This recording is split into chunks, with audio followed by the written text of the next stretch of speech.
uma série de mensagens. E esta série de mensagens é baseada no livro de Neemias e tem como tema é tempo de reconstruir. É tempo de reconstruir. E hoje a primeira mensagem é comigo. Então eu vou fazer o seguinte, para que todos possamos entender bem o que vem daqui para frente, é preciso que a gente, ainda que rapidamente, a gente faça um contexto histórico, que a gente entenda em que situação foi escrito o livro de Neemias. Então, rapidamente eu vou fazer esta exposição. O povo de Israel estava no cativeiro, através de Moisés foi liderado e foi liberado para constituir um povo escolhido, foi para o que nós chamamos e conhecemos como a Terra Prometida. Lá tornou-se uma nação forte, poderosa.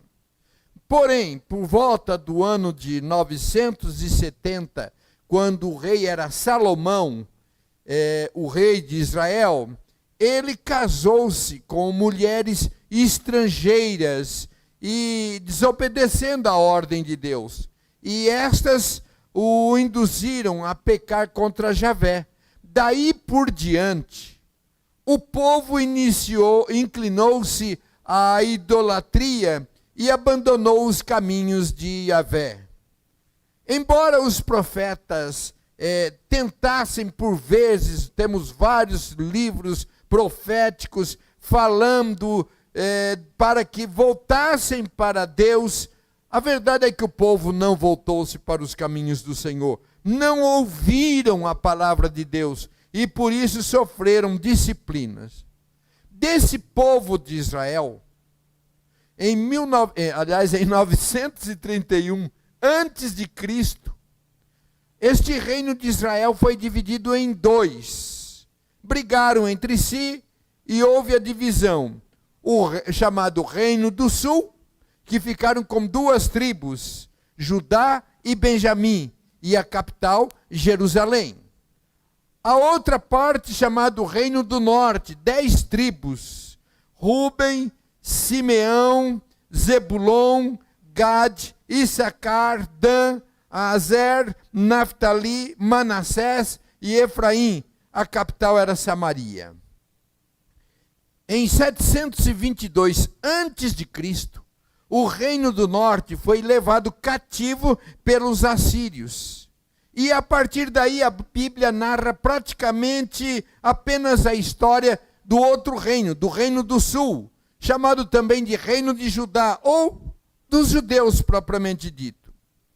Em 605 a.C., Nabucodonosor levou o reino do sul cativo para a Babilônia, iniciando o chamado cativeiro babilônico.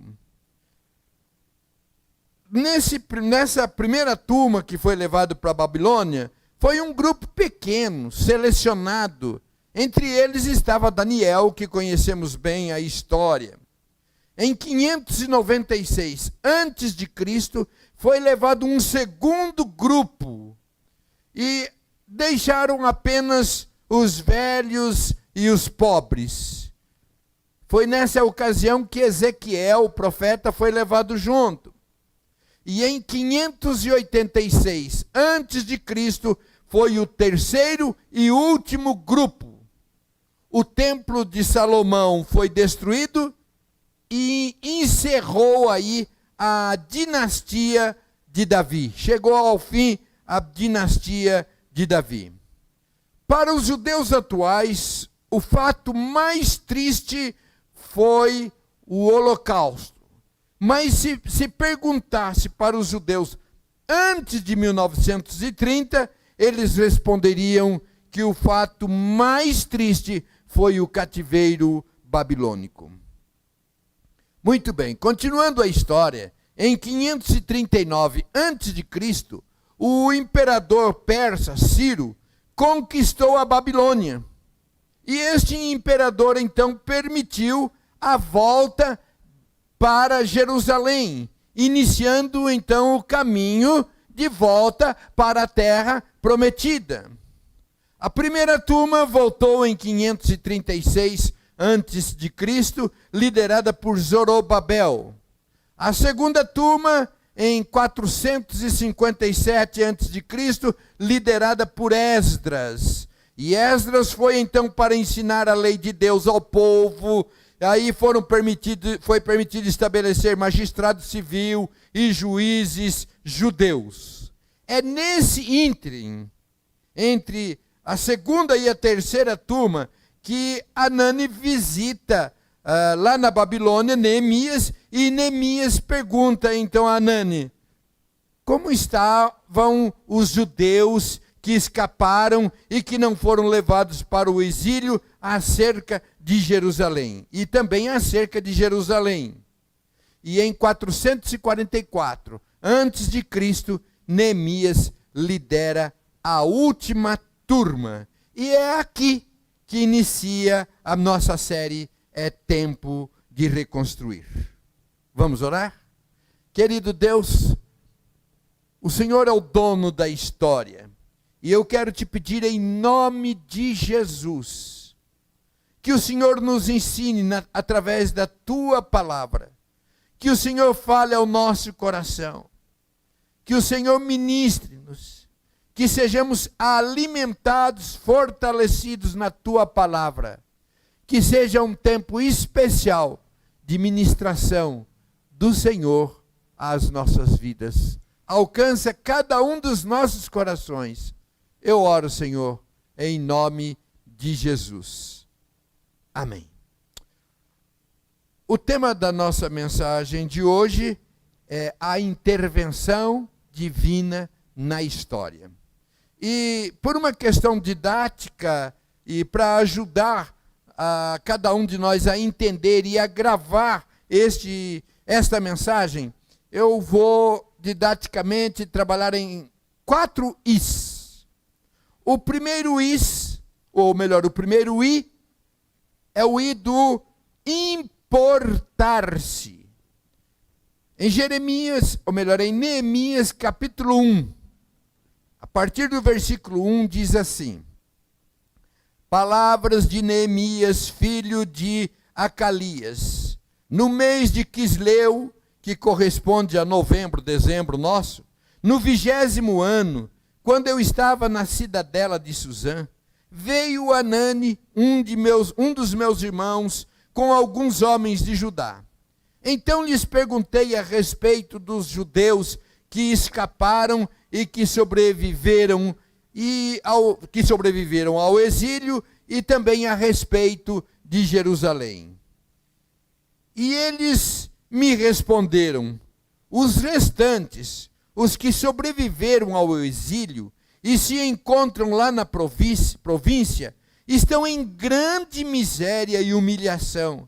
As muralhas de Jerusalém continuam em ruínas e os seus portões foram destruídos pelo fogo. Neemias fez uma pergunta comprometedora: como estão os meus irmãos que ficaram lá em Jerusalém? A gente precisa tomar muito cuidado quando a gente pergunta para alguém: como vai? E esta é uma pergunta comum que normalmente nós fazemos. Como vai?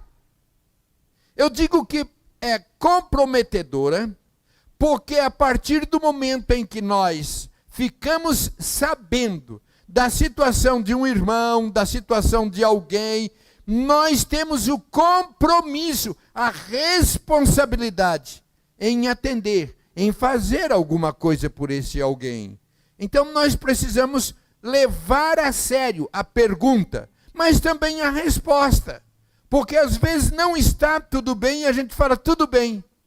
Se alguém pergunta, creio eu, que é porque está se interessando. Então Neemias faz essa pergunta: como estão os nossos irmãos que ficaram lá em Jerusalém? É interessante que Neemias não nasceu em Jerusalém. Ele já nasceu na Babilônia. Mas ele sente a dor, ele importa-se, ele preocupa-se com os seus irmãos. Ele estava a cerca de 1.500 quilômetros de distância, mas importa-se com os seus irmãos. Estava numa zona de conforto, estava bem empregado, era um funcionário do rei, mas importa-se com os seus irmãos. Ele nem conhecia pessoalmente os judeus de Jerusalém, mas eram seus irmãos, e ele importa-se com eles. Queridos, eu penso que este primeiro I é muito importante, porque nós temos vivido um tempo de um I que precisa ser eliminado, o I do individualismo. Nós temos olhado para dentro de nós, preocupados com a gente mesmo. Parece que não sentimos mais a dor, o sofrimento, a preocupação. A gente tem visto um número tão grande, por exemplo, de pessoas doentes, de pessoas contaminadas, de pessoas morrendo, que mesmo quando recebemos a notícia de que um irmão nosso está doente, está enfermo, parece que a gente está sem perceber a dor, sem sentir a dor dos irmãos, das pessoas, dos amigos, daqueles que estão sofrendo. Este primeiro I, então, é uma amostra de que nós não devemos ser individualistas, mas nós precisamos importarmos-nos, mesmo com aqueles que estão distantes. Às vezes até nem os conhecemos, mas recebemos notícias, pedidos de oração. Então este é o primeiro I. E a mensagem de hoje deve nos despertar a importarmos com os nossos irmãos. Amém? Então, este primeiro I, eu oro que o Espírito Santo desperte em mim e em você, como despertou em Neemias, o importar-se com as pessoas. O segundo I é o I da intercessão. Então, o primeiro é o I do importar-se. O segundo é o I da intercessão. Neemias capítulo 1, versículo 4. Vamos continuar a leitura. Quando ouvi estas palavras, eu me sentei e chorei e lamentei por alguns dias. Fiquei jejuando e orando diante do Deus dos céus. Eu disse: ah, Senhor Deus dos céus, Deus grande e temível, que guardas a aliança e a misericórdia para com aqueles que te amam e guardam os teus mandamentos. Estejam atentos os teus ouvidos e os teus olhos abertos, para que atendas à oração do teu servo, que hoje faço diante de ti, dia e noite, pelos filhos de Israel, teus servos. Queridos, nós vemos aqui a importância de interceder, de orar pelas pessoas. Nós cremos no poder da oração. A Bíblia nos ensina a buscar a Deus em oração. Muitas vezes, diante das dificuldades, a gente corre daqui para lá, fala com um, fala com outro. Embora nós saibamos que precisamos orar, parece que não arrumamos tempo para oração. Quantos milagres, quantas coisas poderosas, quantas vezes eu já vi, você já viu, sobre o poder da oração, mas também quantas vezes nós nos omitimos, nós deixamos de orar. Quando Neemias soube da situação de seus irmãos, ele se pôs a orar. Eu gostaria de chamar a atenção para um aspecto importante. Cuidado quando você diz: estou orando, vou orar. Nós temos recebido, eu tenho recebido, você tem recebido muitos pedidos de oração. oração em favor de parentes, de amigos, de pessoas que estão passando por dificuldades, passando pela enfermidade do Covid-19, e a gente vê que muitos respondem com aquela mãozinha assim, dizendo, em oração. Outros escrevem, estou orando. Outros, vou orar. Mas você ora mesmo? A gente precisa tomar cuidado para que não seja apenas uma resposta superficial, técnica, mas quando alguém pede a nossa oração, quando alguém está precisando das nossas orações, não diga que vai orar se não for orar de verdade, porque você não está mentindo. Estão percebendo como é sério as atitudes quando nós perguntamos como está você? Ou então quando eu digo, eu estou orando ou vou orar, é para fazer de verdade, porque há poder na oração. Eu queria também, a título de ensino, voltar um pouquinho, lá no versículo 1. No versículo 1, ele diz, Senhor Deus dos céus, Deus grande e temível. Ele inicia a oração reconhecendo a grandiosidade de Deus, a soberania de Deus, a magnitude de Deus, o poder de Deus. Quem é Deus? O grande. Por que eu quero chamar a atenção? Porque hoje muitas vezes é apresentado a Deus, ou se fala com Deus, como se ele fosse um compadre. Ele é o nosso pai, mas não é nosso compadre. Ele é nosso amigo, mas não é nosso compadre. Às vezes falamos com ele como se fosse um namorado. O cara lá de cima, algo parecido. Nós precisamos sempre nos lembrar que Deus é Deus, que Deus é grande, que Deus é soberano, que Deus tem poder, que Deus é o maior. Ele é o nosso Deus. É nosso amigo. Podemos falar com Ele, podemos nos relacionar com Ele através de Cristo Jesus, através do Espírito Santo, mas não podemos nos esquecer de que Ele é Deus, de que Ele é grande, de que Ele é maior.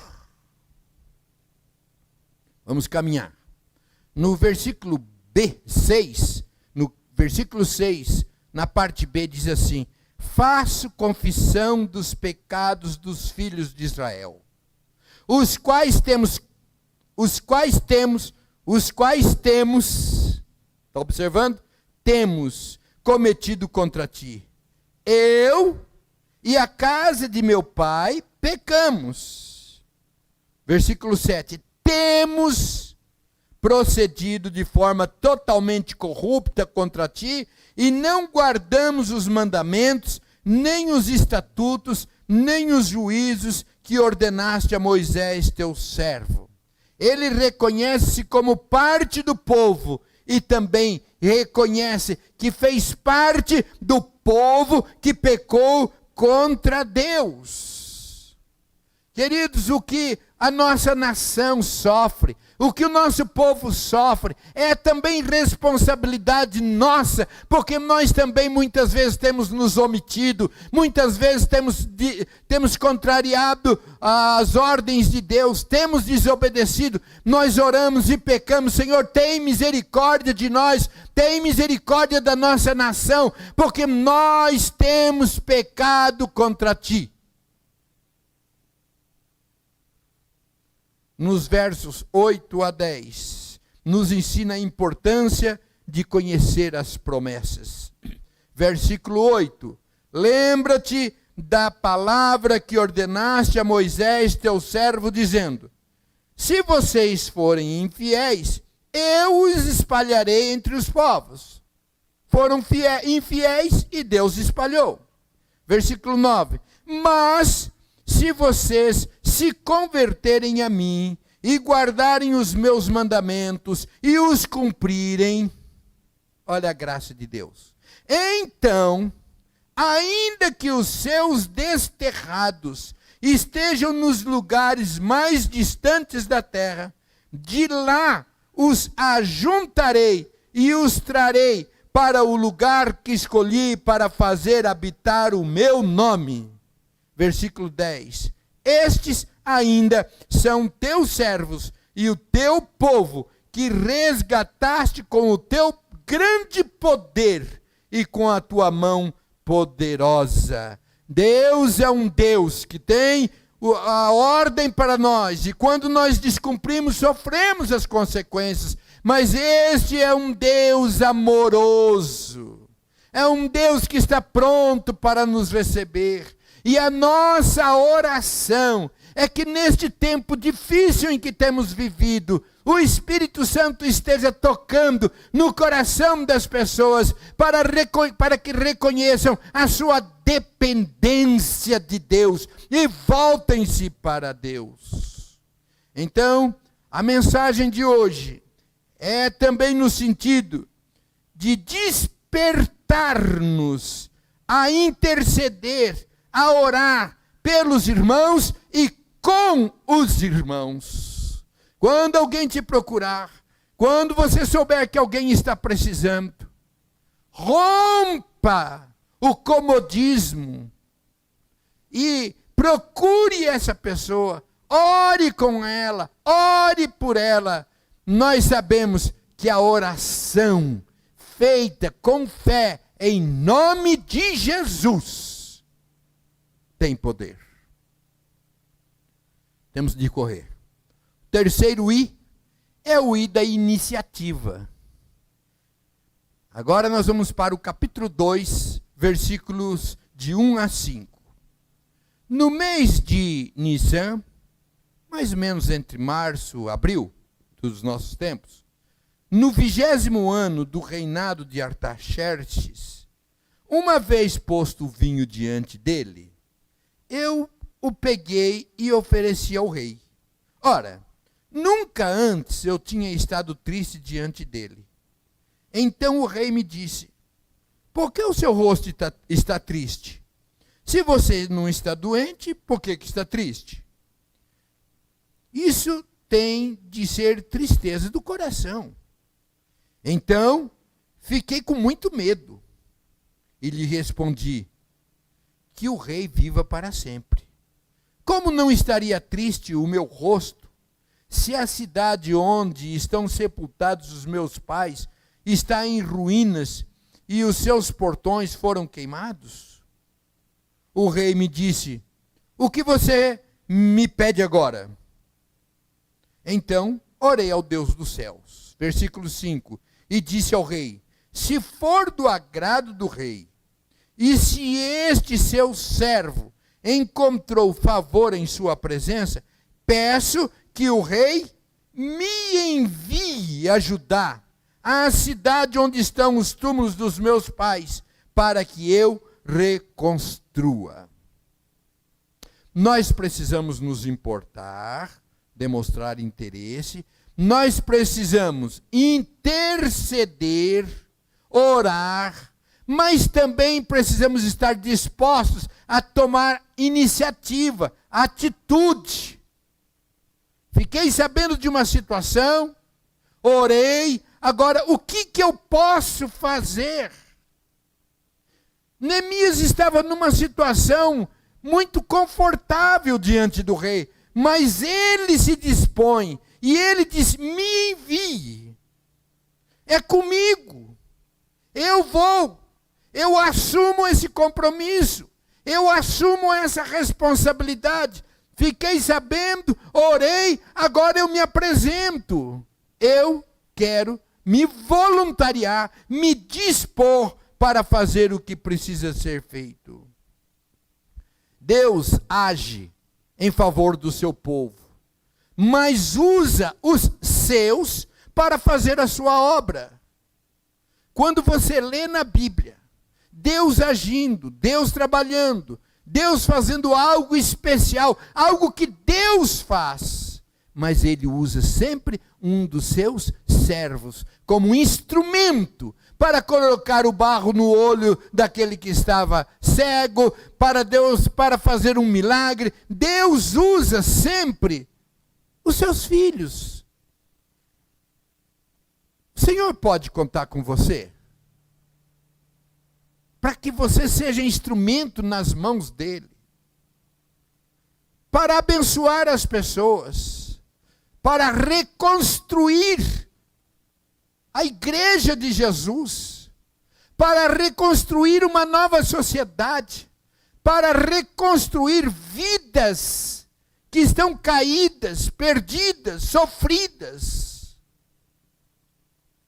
A mensagem de hoje deve despertar-nos a reconhecer nossa responsabilidade e tomarmos a iniciativa de expormos-nos para sermos usados por Deus na vida das pessoas, na igreja de Jesus, no meio aonde convivemos. Deus tem nos colocado aonde cada um de nós está, seja na família, na escola, no trabalho, para que ali sejamos instrumentos de Deus, para Deus agir. Em quarto e último lugar, o último I, e eu creio que este é extraordinário e talvez o mais importante, é o I da intervenção divina. No capítulo 2, versículo 7, eu ainda disse ao rei, se for do agrado do rei, que ele me dê cartas para os governadores da região do outro lado do Eufrates, para que me permitam passar e entrar em Judá. E também uma carta para Asaf, guarda das florestas do rei, para que me dê madeira para as vigas dos portões da cidadela do templo, para as muralhas da cidade e para a casa em que deverei me alojar. E o rei me deu o que eu pedi, porque a mão bondosa do meu Deus estava sobre mim. Queridos, era um sonho impossível. Eles já estavam há 70 anos lá no cativeiro. Já era um povo dominado. Como pensar em voltar para a terra deles? Parecia um sonho impossível. Que motivo o rei tinha para libertá-los? O rei não fazia parte do povo de Deus, não cria no Deus de Israel. Os judeus eram uma mão de obra e uma liderança muito forte. Eles tinham marcado presença ali, eles eram importantes. O rei foi avisado de que os judeus eram um povo forte, um povo guerreiro, e foi dito, olha, se o Senhor libertá-los, se o Senhor permitir que eles reconstruam Jerusalém, o Senhor vai ver, eles são muito fortes, são guerreiros, vai diminuir a contribuição para o rei, tentaram dissuadir o rei. É uma intervenção divina, é um milagre de Deus, é um agir de Deus, é porque Deus estava com o seu povo. E quando Deus age, não há impossível.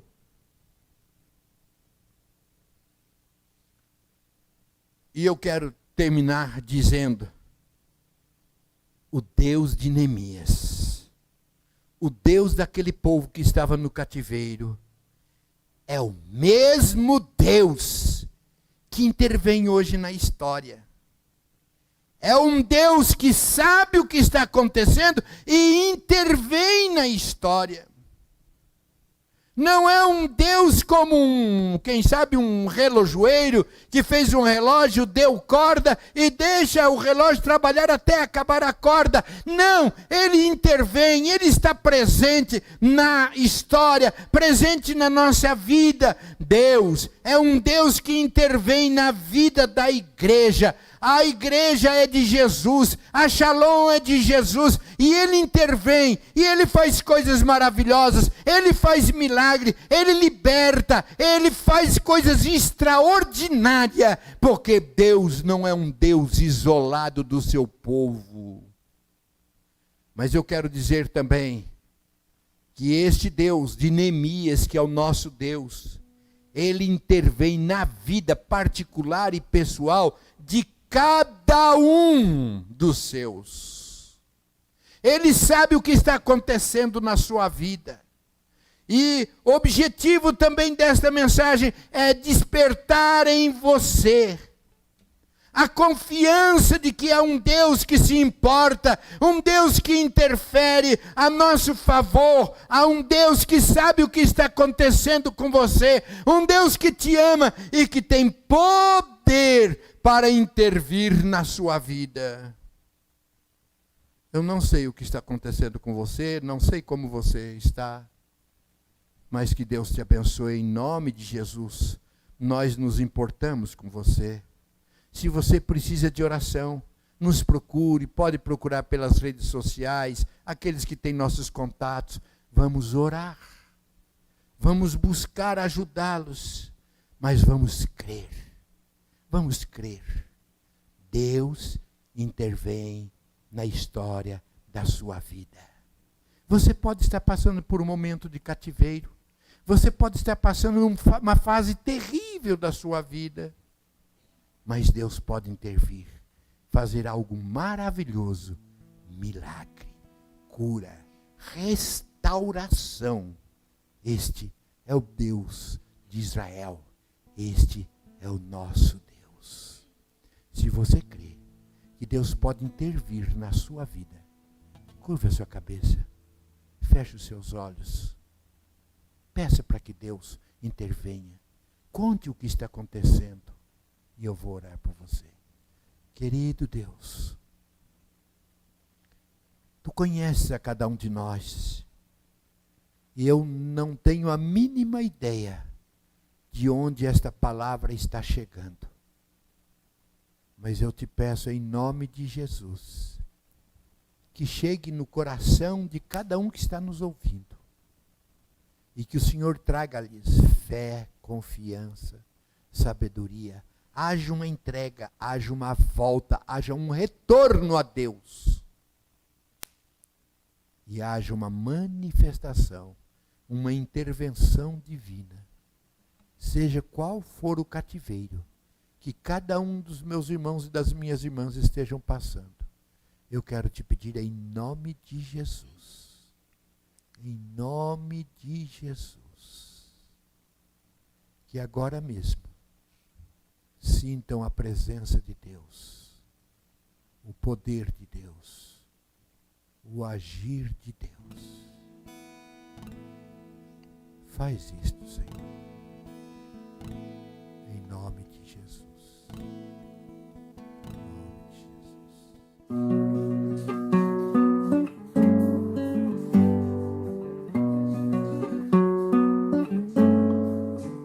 Deus do céu poderoso, que conservas a aliança, só em Ti está nossa esperança. Nós a Ti não fomos fiéis, nos sucedeu o revés, porém oro a Ti.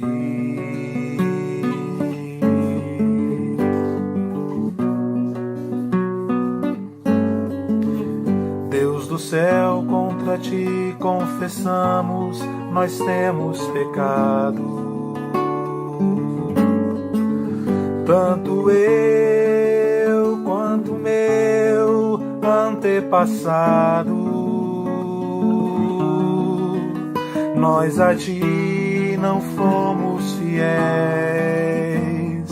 nos sucedeu o revés, porém hoje eu oro a Ti. Eu me lembro dos Teus grandes feitos, quando libertaste os Teus eleitos. essa gente estiver por toda a terra dispersa, tu a reunirás, esta é tua promessa.